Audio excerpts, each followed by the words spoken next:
अगर हम आपसे कहें कि पूरी दुनिया को सिर्फ एक ही कंपनी चला रही है तो आप कहेंगे पागल तो नहीं हो क्या।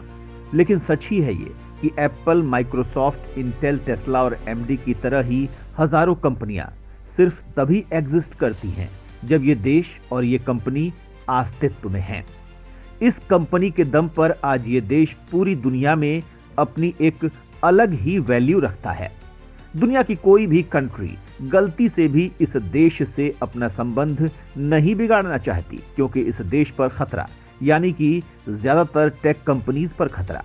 तो अब सवाल उठता है कि पूरी दुनिया को अपनी उंगलियों पर नचाने वाला ये देश आखिर है कौन सा, और यहां मौजूद ये कंपनियां ऐसा क्या चीज बनाती हैं कि इतनी बड़ी बड़ी कंपनियों का भाग्य भी इसी पर ही डिपेंडेंट है। चलिए सब कुछ जानते हैं पूरे डिटेल में।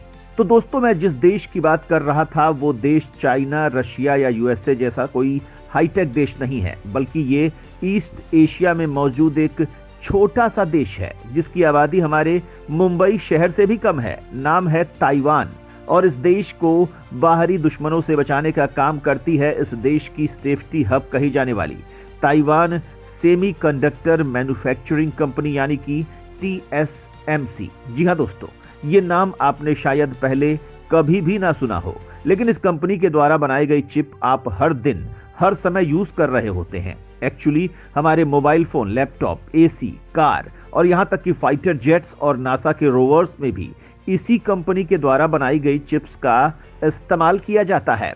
ये चिप्स असल में सेमीकंडक्टर चिप्स होते हैं और एक बड़े स्केल पर हो रहे इनके इस्तेमाल की वजह से ये आज के इस टेक वर्ल्ड के लिए पेट्रोल और डीजल के समान ही फ्यूल का काम कर रही हैं। ताइवान के नॉर्थ वेस्ट तट पर मौजूद कंपनी TSMC दुनिया की मोस्ट एडवांस्ड चिप्स का लगभग 92% खुद प्रोड्यूस करती है।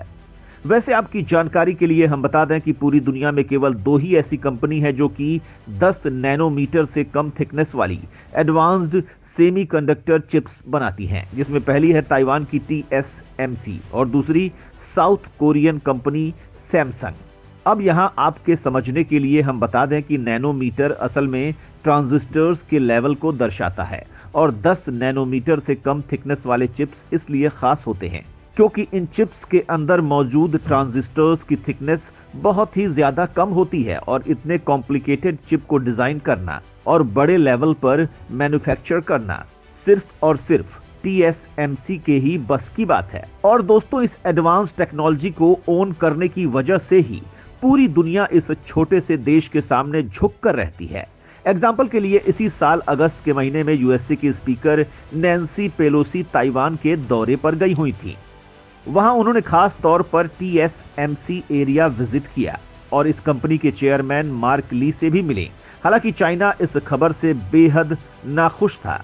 यहां तक कि चाइनीज प्रेसिडेंट शी जिनपिंग कई हफ्तों पहले से ही पेलोसी को ताइवान न जाने की धमकी दे रहे थे, लेकिन चाइना के लाख मना करने के बाद भी नैन्सी पेलोसी ताइवान गईं और वहां जाकर उन्होंने TSMC कंपनी को भी विजिट किया। और इस इवेंट से आप खुद ही समझ सकते हैं कि यह कंपनी कितनी ज्यादा स्पेशल है। हालांकि बात न मानने पर चाइना ने नाराजगी जताते हुए ताइवान से इंपोर्ट किए जाने वाले कुछ सामानों की सप्लाई भी बंद करवा दी थी, लेकिन ये नाराजगी ज्यादा दिनों तक नहीं चली क्योंकि चाइना को भी तो TSMC से चिप चाहिए ही ना। अब शायद आपको पता हो कि यूएसए हमेशा से ही ताइवान को काफी प्रोटेक्ट करता हुआ आया है और इसके पीछे का मेन रीजन ये है कि उसे पता है कि अगर ताइवान पर ध्यान नहीं दिया गया तो चाइना उस पर कब्जा कर लेगा और इससे कंपनी का कंट्रोल चाइनीज गवर्नमेंट के हाथों में चला जाएगा। और ऐसा हो जाए इसे यूएस ही क्या दुनिया का कोई भी देश नहीं चाहता। और यहां तक कि अमेरिका के प्रेसिडेंट जो बाइडेन ने एक चिप्स एक्ट लॉ साइन किया है जिसके तहत अमेरिका में गवर्नमेंट के द्वारा सब्सिडी पाने वाली उन सारी कंपनीज को बैन कर दिया जाएगा जो कि चाइना के लिए चिप्स मैन्युफैक्चर करती हैं। और इन सभी बातों से यह साफ देखा जा सकता है कि इस ताइवान की कंपनी के लिए 2 बड़े नेशंस के बीच कोल्ड वॉर चल रहा है। अब दोस्तों, आपके मन में यह सवाल जरूर आ रहा होगा कि आखिर ये कंपनी इतनी ज्यादा खास बनी कैसे। तो फिर चलिए TSMC की भी हिस्ट्री को हम थोड़ा जान लेते हैं। तो दोस्तों, सिलिकॉन चिप्स को बनाने के लिए फंडामेंटल तरीके का आविष्कार दरअसल अमेरिका में हुआ था और अमेरिका में मौजूद सिलिकॉन वैली रीजन का नाम भी इसी के ऊपर रखा गया है। 90 के दशक में जहां यूएसए इन चिप्स का एक बहुत बड़ा मैन्युफैक्चरर हुआ करता था, वहीं आज के टाइम में चिप्स का 1% हिस्सा यूएसए में मैन्युफैक्चर नहीं किया जाता और ये वाकई काफी हैरानी वाली बात है।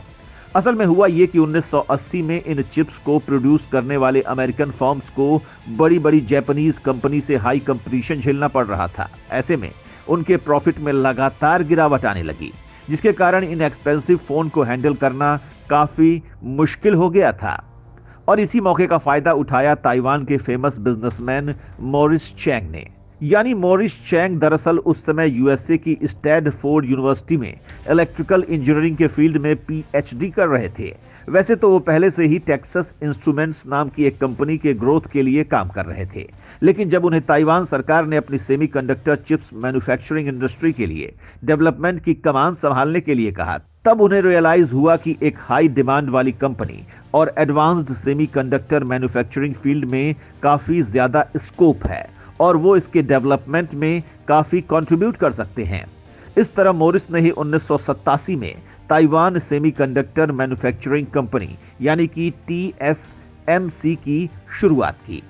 अब स्टार्टिंग में चैंग ने नुकसान उठाते हुए अपने चिप्स को काफी लो प्राइस में बेचना शुरू किया, क्योंकि वो इस स्ट्रेटजी की मदद से पहले बड़े मार्केट को कैप्चर करना चाहते थे। और दोस्तों, प्लान के तहत काम करते हुए मॉरिस चैंग काफी सक्सेसफुल भी रहे, जिससे कि आज हालात ये है कि पूरी दुनिया में सिर्फ और सिर्फ TSMC का ही बोलबाला है। यहां तक कि एप्पल, क्वालकॉम, इंटेल और टेस्ला जैसी बड़ी बड़ी और एडवांस्ड कंपनीज भी सेमीकंडक्टर चिप्स के लिए TSMC पर ही निर्भर करती हैं।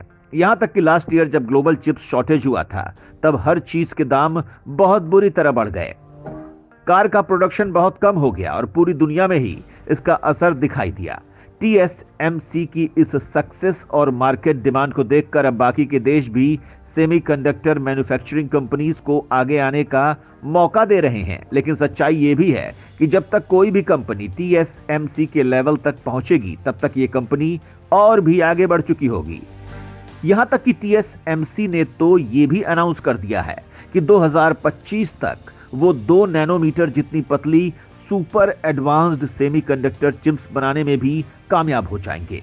वैसे दोस्तों, आपको क्या लगता है, फ्यूचर में कोई कंपनी इस मार्केट के अंदर TSMC को रिप्लेस कर पाएगी या फिर नहीं? आप अपना जवाब हमें कमेंट करके जरूर बताइएगा।